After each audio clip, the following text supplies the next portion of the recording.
Hello my friends, it's Digger Dave Beeler, July 7th, 2023, and this will be another video just showing some of the things that Paul and I have dug over the years and Shelley and I have collected. So I think we started with our first one. I just did it as a little test run there, showing our kitchen window, showed a few things. And today I'll show a little bit from just one of our china cabinets here.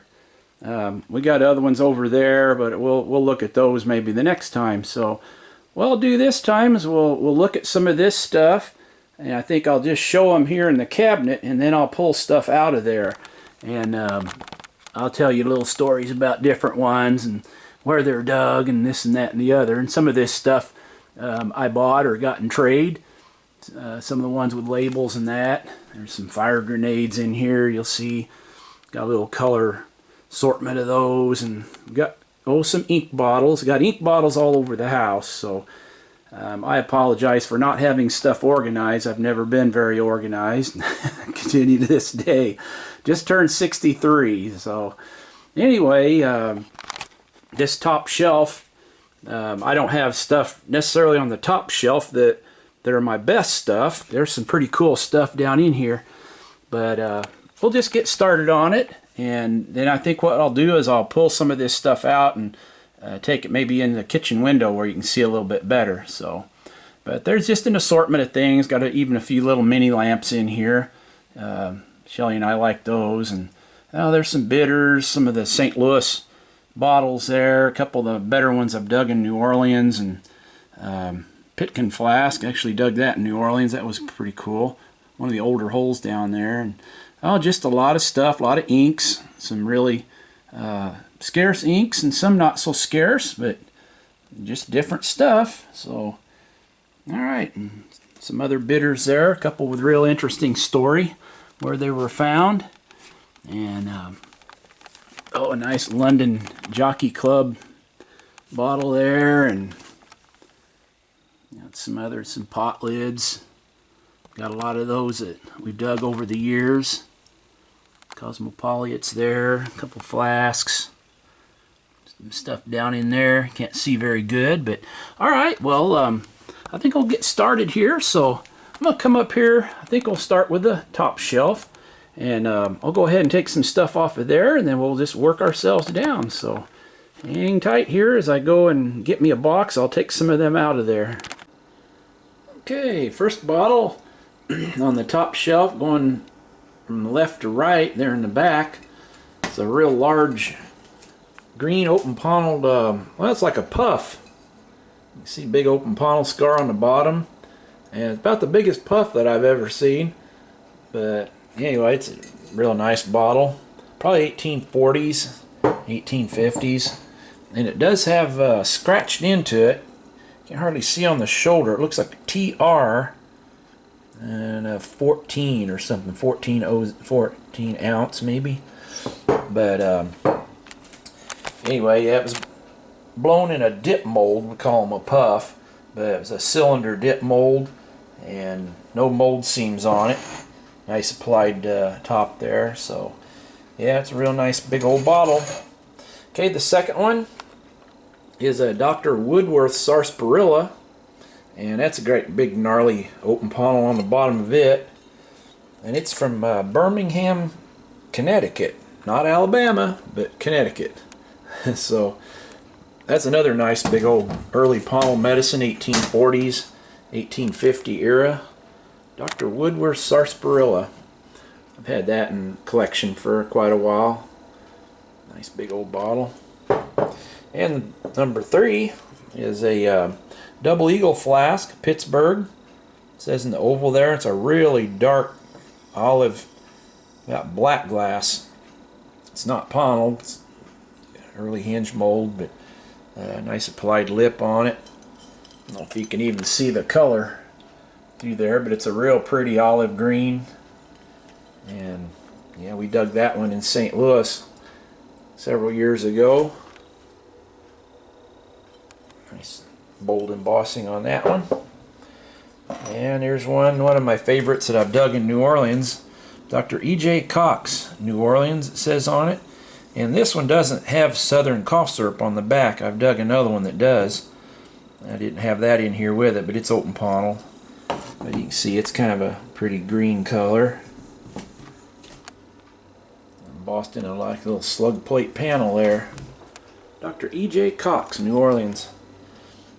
Paul and I dug that off of Jackson Street there. On a little lot, we had permission. Alright, a couple St. Louis bottles here. A black glass J.D. Vale from St. Louis. 1860s cider on the back of it. This bottle is never sold. So, unfortunately, I can't sell that one. Anyway, I painted the letters on it. But J.D. Vale, John D. Vale, he was in business with his brother-in-law up in Joliet, Illinois, in the mid-1860s before he came to St. Louis. And then he came there and bottled cider and small beer and stuff. And I think he left there in about 1873 and went back to Joliet, and he ended up in Marshalltown, Iowa. So Paul dug a hutch from J.D. Vale, Marshalltown, Iowa, up there in our jug dump. So I thought that was pretty cool. We've got other J.D. Vale bottles, stoneware bottles and such. You'll probably see one of the other future videos.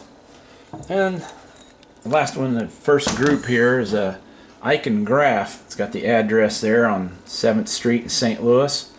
It's a real pretty yellow-green cider bottle. Again, this bottle is never sold on the back there. But that's a pretty color one. Ciders from St. Louis come in a lot of colors. I don't know how many of them we've got. Never really put them all together, but that one's fairly hard to come by this day and age. But alright, well, that's the first little group, and I'll put in another group here. Alright, next we have a pair of Apatine bitters, George Benz and Sons Apatine bitters from St. Paul, Minnesota. And actually this bottle was dug, but it does have some of the label you can still see on it, but it's a dug bottle. But look at the neck's crooked on it. Just kind of a neat, fancy shaped bottle. I just really like those bottles. It's got patented 1897 on the bottom. And the little miniature sample size. This one was not dug. I don't remember where we got that one. But it's embossed just the same. But it does have nice labels on that one. Apatine bitters. It's got labels on 3 of the sides.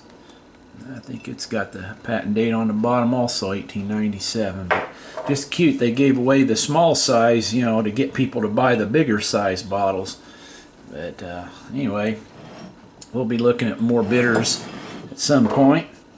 And this was one of my favorite bottles that I've dug. Dug this in New Orleans. I was digging by myself one day and digging a nice Pontiled hole, and it was all wet and muddy. And anyway, that was right in the very bottom of it. And it was probably 1820s, digging some black glass and pearlware. And that bottle came out in such good shape, I just couldn't believe it. But it's an old Pitkin flask, blown in a German half post. You see it had an extra gather of glass. You can see around the shoulder there.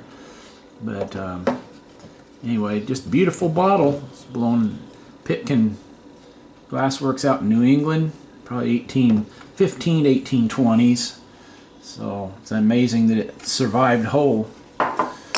And some ink bottles here. This is just a little turtle or igloo ink, as we call them.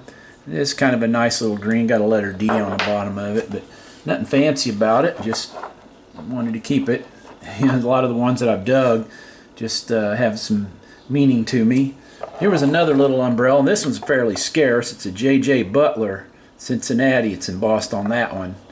It's a hinge mold, 1860s. But you don't find many of these igloos or umbrellas from J.J. Butler. And we find a lot of J.J. Butlers in our area. We dug this one here in Illinois.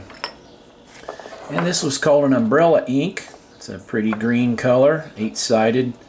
A big open Pontiled on the bottom of that, 1850s. And these were a very popular style during the 1850s and early 60s. See a lot of those. A lot of different colors. This is a cute little bottle. This is dug from an 1850s, Pontiled Privy. Got a little chip on the back there, but it's got a little guy there and sitting there. Got to look like something he's got. But that was the dip hole there. You see the hole? So that was kind of an unusual one, like a brown Rockingham glaze. This is a little house shape or cabin shaped bottle with mansard roofs, and it says SI Comp on one side there. Oh, well, you can see it, but that's Senate Ink Company. That's what that stood for. There you can see a little bit better. See the door and the windows there. Just a real cute little bottle. And they come in milk glass and probably other colors, but I know we dug a milk glass one at one point. And this is another nice old ink bottle, a little open Pontiled. This one's Shovelin and Bushfield from Wheeling, Virginia. And Wheeling's now West Virginia, but before the Civil War, it was actually part of Virginia. And then during the war, early on, the West Virginia went with the Union. But the bottles like this one that say Wheeling, Virginia, you know, they date, you know, back before 1862 or whenever that was. But that's a nice old 8-sided Shovelins and Bushfield ink bottle. Come in a couple different sizes. I think we dug a smooth base one the last time, but don't find them very often. So that's probably 1850s. They also had medicine bottles. So, alright, that's our second little group. So we'll move on to another one here. And here's some more ink bottles. Going from left to right here. This first one's a real nice early writing fluid. J.J. Butler, Cincinnati, says on that. It's open Pontiled. Dug that one out in Ohio. Those are hard to find. Next one, dug this one in St. Louis, a Bertingois. I guess you pronounce that, and it's a nice early one with a Pontiled scar. And I always thought these were French bottles, but from what I hear, these were supposedly blown in New England. And it does make sense because we dig them here in the United States. So anyway, that's the one you normally see, is a dark olive green, probably from 1840s or 50s. And this one's a real pretty one, another Bertingois. You see it's a little bit later, different style there. And that one's a smooth base. That one's not Pontiled, but it's probably 1860s. But it's nice color. And a open Pontiled Harrison's Columbian ink. A little Pontiled scar on the bottom there. And it has them slanted roof shoulders there, 8-sided. That's a little small size one. They come bigger. And a nice cobalt one. These are a lot harder to find than the aqua, but it's nice boldly embossed. And it's got a little small Pontiled scar on it on the bottom. Nice crude rolled lip. We dug that one in St. Louis. Some nice ink bottles come out of that hole. I don't know why. I usually find a lot of sodas and ales and stuff in St. Louis, but we dug a lot of good bottles there. Paul, I'm sure, will remember a lot of these as he's watching this. So I haven't looked at a lot of these for quite a while. And another one we dug. Actually dug this one in Indiana, but it's a pretty scarce tea kettle ink, we call it, and it's embossed Butlers. And it'll say Cincinnati on the other side. And that's one of the hard. It's not Pontiled, but it was dug with Pontiled bottles, so it's probably 1850s. And another one, we dug this in Ohio, and you can't read the embossing very well. It's embossed on this panel. I should have painted it, but it says In and I Winans, and that's the only one of them I've seen. I'm not familiar with that one, but again, it's that real flat bottom, but it's 1850s. But it's a real scarce tea kettle ink. They call them tea kettle inks because of the little slanted neck, you know, on them. But those were real popular in 1850s through the 1870s. And this is just an unembossed one, but it's unusual and it's clear. Clear flint glass, but a nice old clear tea kettle ink. And this one's tea kettle, but it's a domed clear one. Again, it's that flat, smooth base bottom, probably 1860s, but it's unusual and it has that dome shape on that one. All right, we'll get some more inks later on, but got a little group of 4 miniature lamps. Shelley and I both just like little lamps. This is a interesting little bottle. It says Little Harry's Night Lamp on it. Yeah, I apologize, we're not going to be able to see very good. And it says L.H. Onstead, New York. And Onstead has this burner here. It's called an Onstead burner. Like these are all Onstead burners, where they had the little prongs, had a single little tube come up out of there. And but anyway, those are popular in 1870s. Little Harry's night lamp. I had some little kid might have had that. This is a cute one. It's also an 1870s little miniature lamp. Little semi-opaque glass, hand painted around it there. An Onstead burner. And I think that's the original little chimney that was on that. You can see the little prongs of the burner grip that. Some of these lift off, yeah, like that one. See, it just lifts off of there for easy lighting, and you can set it back on there, yeah, like that. Plus, they kind of turn around. Just a neat little design. This is called a Twilight. It's embossed Twilight here on the base, and another 1870s lamp, an Onstead burner. You can see. A little wobbly there. I need to tighten that one up. This is a real cute little miniature lamp. It's got a white opaque base on there, and it's got like a star and a sunburst on it, and nice little scroll designs. It's just a cute little lamp. And again, it's got the Onstead burner there. Alright, this is a real early bottle. It's probably late 1700s. Got that old cone panel in it, but it's a little green color with a big wide flared lip. That's one of the oldest puffs that I've got. Paul has a enormous collection of puffs. He's gotten most of the good ones we've dug over the years. So anyway, but that one I just wanted to keep. That one. It's one I still got there. So, and this one we didn't dig. Somebody dug it, but we got a little small group of these one time from a guy over in Europe, and these are supposedly Roman, like almost 2,000 years old, and it's a real crude, free-blown little, like a pitcher. I don't know if a perfume bottle or a cruet or pitcher or something, but it's got a nice plied handle on that. But I don't know if it's that old, but it's probably pretty early. But they say anyway it's Roman. So all right, well that's all of that group on the first shelf there. So I'll go ahead and put these up, and we'll look at the second shelf together. Alright, starting on the second shelf, a couple little bottles that was just on the corner. No big deals, but kind of cool little old medicine bottles. Wizard oil. One side, got a nice wide lip on it. J.A. Hamlin and Bros, Chicago. And that one, you can see it's got the old hinge mold bottom, the plied lip. So that's probably early 70s, maybe late 60s on that. But a larger size Wizard oil bottle. Got a lot of different ones of those.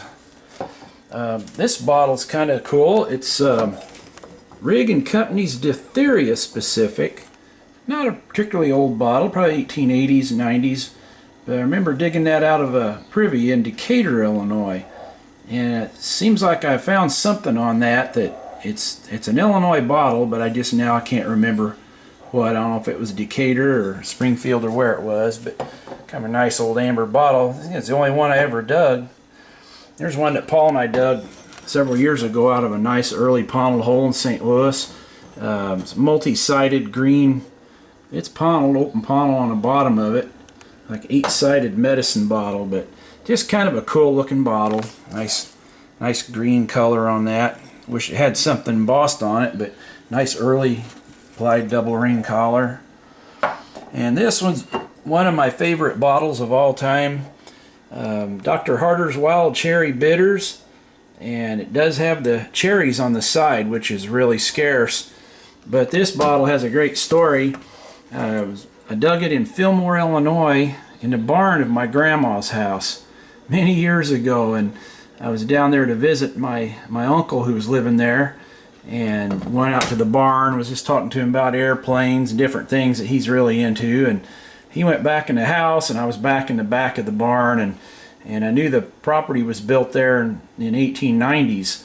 My Aunt Elizabeth Lynn built the house, but she gave it to my grandma when she got married in 1910. So anyway, I was just hoping to find something there that might have belonged to them, and lo and behold, in the back where there was some cow manure all dried in the floor, I just seen a little corner of glass, and took a stick, didn't even have a shovel, I was just digging it out with a stick, and this bottle was actually buried in that. And I was just so excited. Not that it's, you know, a super good bottle, but it just that probably belonged to my grandma or my Aunt Elizabeth. But anyway, that's a cool bottle. I really value that one. This is another Dr. Harder's Wild Cherry Bitters, similar to the other one, but it's neat because it's had hand painting scenes on it. Real nice scenes. Look at that. Sun setting on water with the cliffs and trees. And another kind of an ocean view scene there. It's got a little bit of wear on it, but I believe whoever painted this was many years ago. And there's an old cabin, and I just thought it's one of the cooler hand-painted bottles that I found. It's even got little flowers on the shoulder there. But it is an older hand-blown Dr. Harder's Wild Cherry Bitters, probably from 1890s. So I just like that one. That's another little medicine, Dr. Winchell's. Well, it just says Winchell's Teething Syrup, A. Ennis, proprietor. And I've dug a lot of these Winchell's teething syrup bottles. It's from Chicago. They usually say Emmert Proprietary Company or something like that. But anyway, this is an applied lip, so it's an 1870s bottle. It's just that when we dug that one, I'd never seen that before where it said A. Ennis. So that's interesting. Another bottle that means a lot to me. This is a real scarce Pontiled medicine from Springfield, Illinois, open Pontiled. And it says R.W. Diller, Springfield, Illinois, and it says Turner's. And on the other side it says lotion. It's a Turner's lotion patent medicine bottle from Springfield. And my little daughter Anita was digging with me one time. It was really cold. It was kind of an icky day. We were digging on 13th near Cook. There in Springfield, and we dug a little Pontiled privy there, and we got this bottle out of there, and we got a real rare semi-cabin bitters out of Louisville, and we just got some great bottles there. But that one just has great memories because my little daughter dug that bottle. So Nita, if you're watching this, that's one you dug, so you'll probably wind up with it one of these days. So all right, nice old Pontiled Turner's lotion. They come in two sizes. There's a larger size of that also. This is a square Bunker Hill Pickles. It's got Skilton Foot and Company Bunker Hill Pickles with a monument on it. Then on the back it says Bunker Hill brand. And just a nice color. Kind of hard to find the square ones, but especially in such a pretty green color. Kind of a citron green. I don't know how well it shows up in here, but it is a pretty color. That's kind of why I hung on to that one. Dug that one quite a long time ago. There's a real early cobalt soda. Tweddle's Celebrated Soda and Mineral Waters. And it's got Cortlandt Street address on there. 38 Cortlandt Street, New York. The old taper top. And it is Pontiled. It's got a little iron Pontiled on the bottom there. But just a real pretty bottle. Real shiny, nice, crude whittled. Tweddle's Celebrated Soda and Mineral Waters. Probably from the late 1840s. I like those old taper tops. This is another real early bottle. Probably a New England blacking, maybe, but nice pretty green. It's got an open Pontiled scar on the bottom of it. Crude rolled lip there. Nice color. But just a real early New England bottle, probably 1830s, 1840s. Free blown, or it could have been blown in dip mold, I guess. There's no mold seams on it, but just liked it. There's a flask. You'll be seeing more flasks. They're just scattered. You know, in our collection, we don't have them all in one place. But it's a real nice early Pikes Peak. I don't know if it's Pontiled or not. I don't believe it is. It looks kind of like it might be Pontiled, but anyway, probably blown at Ravenna Glass Company in Ohio. It's one of the older ones. It's got the hunter shooting the deer on it.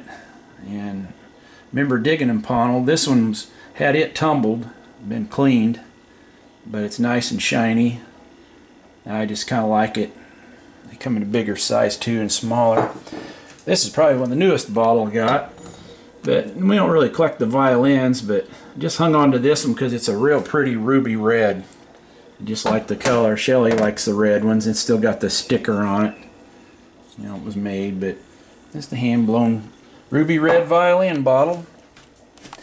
And some more of the tea kettle inks. Some different milk glass, opaque blown glass. Real pretty with raised flowers on it. Been hand painted. This one's different. These date from probably 1850s, 1860s.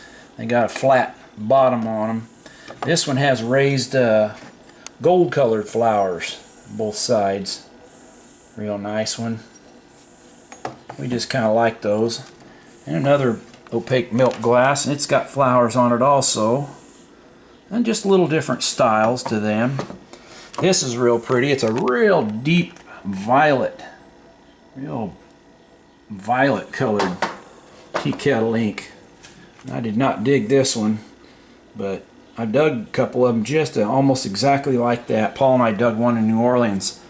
I don't know where it's at, but we'll find it. We'll run across it somewhere in our little journeys here as we're going through stuff. This is another one that's like a real pretty kind of a raspberry puce color. You see a deep amethyst. That one's got the original brass cap on it. Real nice bottle, 1860. And we dug this one. We've actually dug 4 or 5 of these. I forget what it's got on it. Patent 1880, I believe. So it's probably a little later one, but kind of neat. It's got the little pin rest on top there. You see, they can rest their pins on it, but that must have been a Midwest bottle because we have dug those before. So, all right. Well, that's that little group, and we'll move on to the next group. All right, we had a good dig there at the jug dump today. Show some of the inks. No, I'm just kidding. All right, let's get into some of the inks. It's just kind of a color grouping here. Some of these nice old Pontiled umbrella inks. It's kind of olive amber. These are probably New England here. You can't see the colors very good. This one's kind of odd. So it's the little small one. It's open Pontiled. And then some green ones, real pretty dark green, and then kind of a grass green, little apple green or whatever you want to call them, and kind of odd clear one. This is one of my favorites. It's Pontiled from St. Louis. J.S. Dunham says. Got one letter on each panel. And that's a real nice open Pontiled one. Teal green. I really like that one. Dug a lot of Dunhams, but that's the only teal one I think I've ever seen right there. So all right. But I do like the St. Louis Pontiled inks. Got most of the ones that I know of. Dark cobalt. These are hard to find. You don't find them very often. This is a great big oversized one. You can see it's real nice. Got a big gnarly Pontiled on it, and big wrinkle on the bottom. But that one's quite a bit bigger than normal. This is the normal size, you see. So those are a lot harder to find than large ones. And a couple nice teal ones. Another amber. Nice Pontiled one there. That one's kind of a teal color. But anyway, they come in a lot of pretty colors. We've got other ones probably scattered around, but I'm trying to, anytime we'll get one now, I'd probably put them up there. So anyway, this is another umbrella. Just ran out of room, but it's a real pretty, like a root beer amber color. Then we move on to some other ones here. This is kind of like a little turtle ink. Like a cross between a turtle and a tea kettle, isn't it? Kind of odd. No name on it, but it's a cute little bottle. And a couple of these igloo or turtle inks. It's got the cardinal on the back. And both of these, and this is just a real pretty, like a cornflower blue and like a teal green one there. Those are pretty. This was, obviously it's not Doug, it's a Smith's American ink. It's got embossing around the shoulder, and I believe that's from St. Louis. So that's why I hung on to that one. I don't know where it says on the label there, but it's not Pontiled, but it's probably 1870s, but it's a nice old ink. But it's an early Pontiled one here, A. Boyden Indelible Ink. And the other side's plain there, but nice open Pontiled with a early flared lip on it. There's several of these ones that look just like this, so we'll be looking at some more of them. This is a nice Pontiled cone ink. It's got G&R's American Writing Fluid on it. Can't see it real good. It's not real bold embossed, but I think it's Gross and Robinson's American Writing Fluid. Yeah, it's a nice open Pontiled one. But it's embossed cone ink. This is not an ink, obviously. It's a Dr. Lowe's Celebrated Stomach Bitters Nerve Tonic. Just a cute little sample bitters. I liked it. From Cleveland. Dug 2 or 3 of them, but you don't dig them very often. So, all right. Well, we're not trying to just run through all these as fast as I can, but I'm trying to get through that shelf unit there. So we're not quite half done yet. So I just wanted to get done with the inks here, and then we'll move on, see what we can find next. As you can tell, I'm not very organized, but I'm trying, getting there. At least we got some umbrella inks together, so we'll try to get a little shelf unit of those or something.